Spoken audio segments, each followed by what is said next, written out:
आसपास की कुछ गाड़ियां और कुछ मार्ग पर जा रहे लोग भी इंजर्ड होने के समाचार हैं। प्राथमिक सूचना जो मिली है उसमें कुछ लोग हताहत भी हुए हैं। ब्लास्ट की सूचना आते ही 10 मिनट में Delhi crime branch, Delhi special branch की टीमें स्पॉट पर पहुंची है।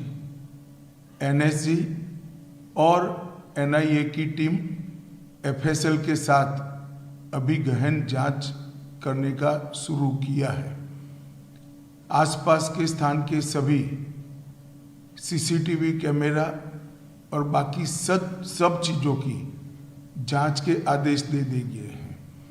मेरी सीपी दिल्ली से भी बात हुई है, स्पेशल ब्रांच के इंचार्ज से भी बात हुई है। सीपी दिल्ली और स्पेशल ब्रांच के इंचार्ज स्पॉट पर मौजूद हैं।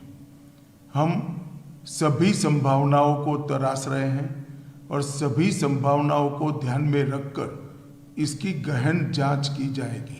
सभी ऑप्शन की तुरंत जांच होकर नतीजा जो आएगा जांच हम जनता के सामने रखेंगे। मैं कुछ ही देर में स्पॉट पर भी जा रहा हूं और अस्पताल में भी मैं तुरंत जाऊंगा। अमित शाह को आप सुन रहे थे, उन्होंने कहा है कि थोड़ी देर में वो घटना स्थल पर भी पहुंचेंगे। इसके अलावा अस्पताल यानी कि एलएनजेपी अस्पताल में जहां पर जो घायल है वो वहां पर पहुंचे हुए हैं, इलाज करा रहे हैं, उनको देखने के लिए भी पहुंचेंगे। बताया जा रहा है कि जो रेड लाइट के पास में गाड़ियां धीमी थी, उसी दौरान एक गाड़ी में ब्लास्ट हुआ और अब इससे आतंकी हमला दिल्ली पुलिस की ओर से कह दिया गया है। अब इस पूरे मामले की जांच की जा रही है। एनआईए की टीम मौके पर पहुंच चुकी है, दिल्ली पुलिस मौके पर मौजूद है, स्पेशल क्राइम ब्रांच मौके पर मौजूद है और दिल्ली धमाके पर अमित शाह ने ये जो बयान दिया, स्टेटमेंट दिया, वो भी आपने सुना। दिल्ली धमाके पर अमित शाह का बयान सामने आ गया। उन्होंने कहा कि इस पूरे मामले की अब जांच की जा रही है। 10 मिनट में एजेंसियां मौके पर पहुंच चुकी थी। एजेंसियों ने अपना काम शुरू कर दिया था। एक संदिग्ध को भी i20 हुंडई गाड़ी में एक ब्लास्ट हुआ है। ब्लास्ट के कारण आसपास की कुछ गाड़ियां और कुछ मार्ग पर जा रहे लोग भी इंजर्ड होने के समाचार हैं।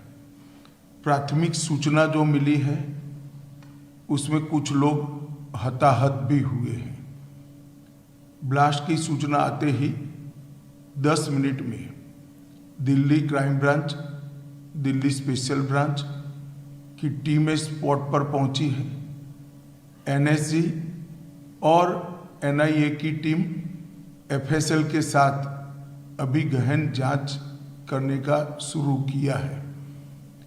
आसपास के स्थान के सभी सीसीटीवी कैमरा और बाकी सब चीज़ों की जांच के आदेश दे दिए हैं। मेरी सीपी दिल्ली से भी बात हुई है, स्पेशल ब्रांच के इंचार्ज से भी बात हुई है। सीपी दिल्ली और स्पेशल ब्रांच के इंचार्ज स्पॉट पर मौजूद हैं।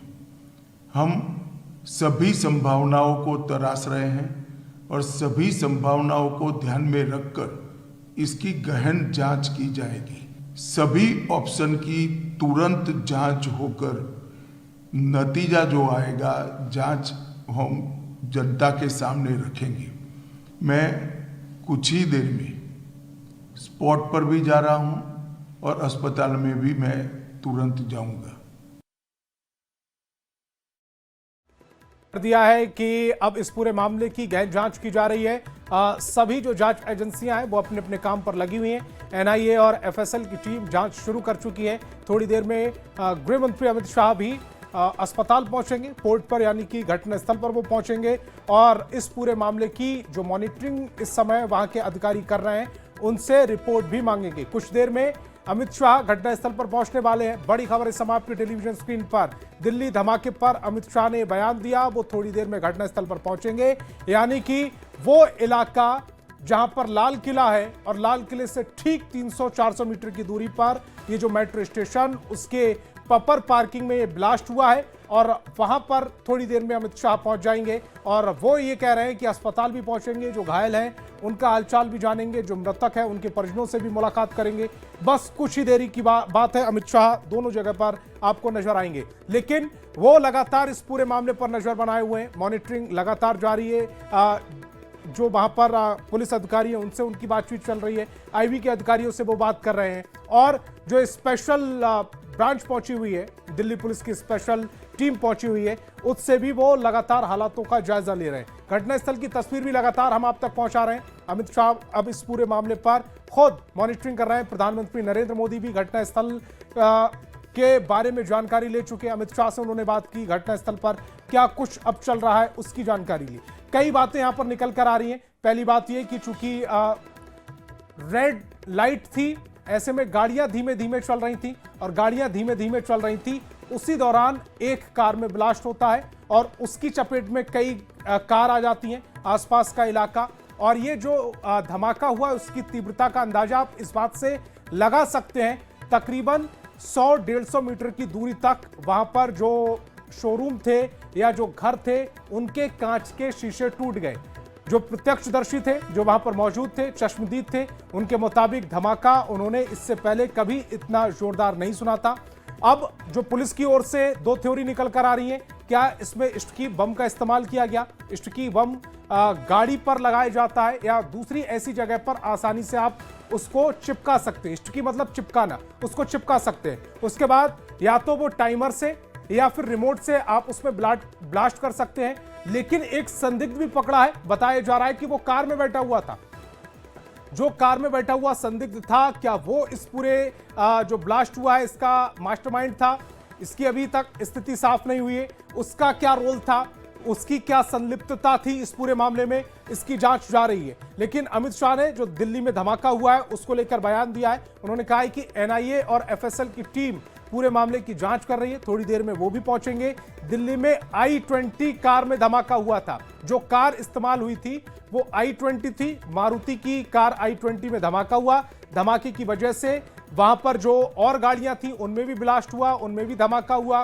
एक आगे टेम्पो था, उसने भी आग को पकड़ लिया। और अब जो तस्वीरें हमने आप तक पहुंचाई थी, वो तस्वीरें दरअसल जो आग का गुब्बारा था वो i20 कार थी जिसमें धमाका हुआ। उससे जो दूसरी गाड़ियां थी जो उसकी चपेट में आई, उसके बाद वो आग का गुब्बारा आपने अपनी स्क्रीन पर देखा। लेकिन अब जो अमित शाह कह रहे हैं, गृह मंत्री कह रहे हैं, देश के गृह मंत्री का जो बयान आया है, उन्होंने ये कहा है कि थोड़ी देर में वो घटनास्थल पर भी पहुंचेंगे जहां पर ये